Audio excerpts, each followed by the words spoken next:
De juniorkamer organiseert op zaterdag 18 april Business Boxing Venray, waarbij 20 ondernemers het in de ring tegen elkaar opnemen. Dinsdagavond vond de zogeheten box-off plaats. Vanavond gaan de deelnemers eigenlijk de ring in tegen de tegenstander waar ze de 18e ook tegen mogen boksen. En vanavond gaan ze het echt ervaren. Nog 1 keer, dus echt 3 keer 1,5 minuut. Met een trainer erbij, scheidsrechter in de ring. Om de laatste voorbereidingen te treffen. Ramon Kunders was een van de eerste die de ring in mocht. Beweeg je hand. Stop. Hoe ging die? Ja, het ging best wel aardig, maar ik moet eerlijk zeggen, het viel toch wel behoorlijk tegen. 3 keer 1,5 minuut. Iedereen denkt dan thuis van ja, 3 keer 1,5 minuut kunnen we allemaal wel, maar een stukje spanning wat je opbouwt van tevoren en is toch groter dan ik had gedacht. Maar wel super vet. En ik denk dat we best een nette partij hebben neergezet. Als het 18e zo gaat, dan ben ik tevreden. Ook alle credits naar Dennis, super. Hoe ziet jullie trainingsschema er dan uit? Nou, in het begin was het 2 keer in de week en dat is dan op maandagmorgen om 7 uur. En dan op zaterdag om 7:30. Daar is de dinsdagavond bij gekomen bij Rob Bruin in IJsselstein. En dan nog de nodige oefeningen thuis en op zondag hardlopen. Dus het is toch wel 5 keer, soms wel 6 keer in de week. En dan moeten we er proberen een beetje bij te werken. Dus. Valt dat te combineren met het werk als ondernemer? Jawel, omdat het in de ochtend is, zeg maar, of later op de avond. En het is ook heel makkelijk om bij te switchen. Dus net zoals ik ben af en toe naar het buitenland geweest vanwege het werk. En dan kun je op de donderdagen bij Maurice kun je dan inhalen bij de boxhall zelf. Dus ja, goed te doen. We zijn nu op dit moment al een half jaar, 5 maanden bezig. En we zorgen ervoor dat ze discipline krijgen. Dat ze in ieder geval luisteren naar wat er gezegd wordt. En we hebben eigenlijk in deze 5 maanden eigenlijk weinig problemen gehad met dat die motivatie er niet was. En dat ze wel heel goed luisteren. Het is voor hun ook een out of comfortzone. Hè. Ze weten echt niet wat ze moeten gaan doen. Dus daarom luisteren ze ook ontzettend goed. En dan kunnen wij ze ook op de juiste manier vertellen wat ze moeten doen. Wat was dan jullie eerste indruk van de deelnemers? Heel erg gemotiveerd. Iedereen wilde graag. Iedereen stond al een kwartier voor tijd om 6:15 's ochtends. Stonden ze al in de rij om hier naar binnen te komen. En geweldig. Geweldig om met zo'n groep dit soort dingen te doen. Ja, eigenlijk is het super vet.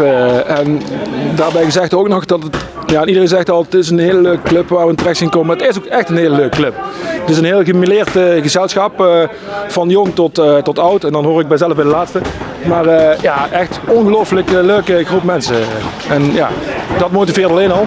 En als je dan kijkt dat de gemiddelde opkomst meer dan 95% is, elke training, dan denk ik dat we ook trots mogen zijn op degene die ons les geeft.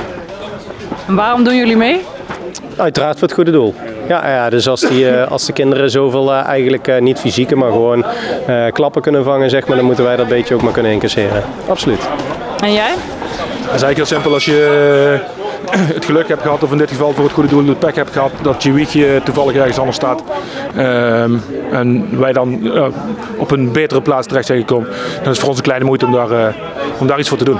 Welke goede doelen doen er dan mee? We hebben Kidspace, dat is een organisatie die in Midden- en Noord-Limburg zit. Dat zijn eigenlijk kinderen die uit het toedoen van hun ouders uit huis zijn geplaatst. En die gunnen wij eigenlijk door middel van hun geld te schenken een extraatje. Dus een keer een extra leuk dagje of nieuwe kleren of wat ze van dat geld kunnen gaan doen. En daarnaast hebben we Duchenne. Landelijk doel waar iedereen, de meesten eigenlijk wel bekend mee zijn. En als laatste juniorkamer Venray. Wij zetten ons eigenlijk dagdagelijks in en rondom Venray om mooie initiatieven te organiseren voor de goede doelen. Ben je er klaar voor? Ik denk van wel. Dus we hebben goed getraind, zeker de laatste fases. Ik had nooit verwacht dat ik het zou kunnen, maar sinds carnaval zelfs niet eens meer een pilsje op. Dus we hebben de voorbereiding goed gehad. Ik denk iedereen bij ons.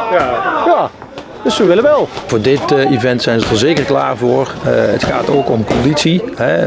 Ze moeten gewoon zorgen dat ze gezond hun conditie houden en hebben. En als ze dat niet hebben, dan halen ze deze 3,5 minuut niet eens, 4 minuten niet eens. Dus, en dan gaan ze echt helemaal kapot. Dat hart, dat moet natuurlijk pompen als een gek op zo'n momenten.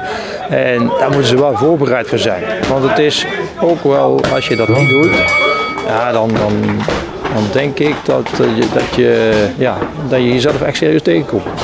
En is de organisatie er klaar voor? Wij zijn er klaar voor. Laatste puntjes op de i, maar mag gaan beginnen van ons. Wanneer is het dan geslaagd voor jullie? Het is geslaagd voor ons als we daar eind van de avond met toch een hele mooie check op het podium staan. Om uiteindelijk toch de goede doelen te verblijden met een mooi bedrag. En als alle boxers en de trainers en wij als organisatie een topavond hebben gehad. En natuurlijk de bezoekers die allemaal gaan komen, dan hebben wij een geslaagde avond.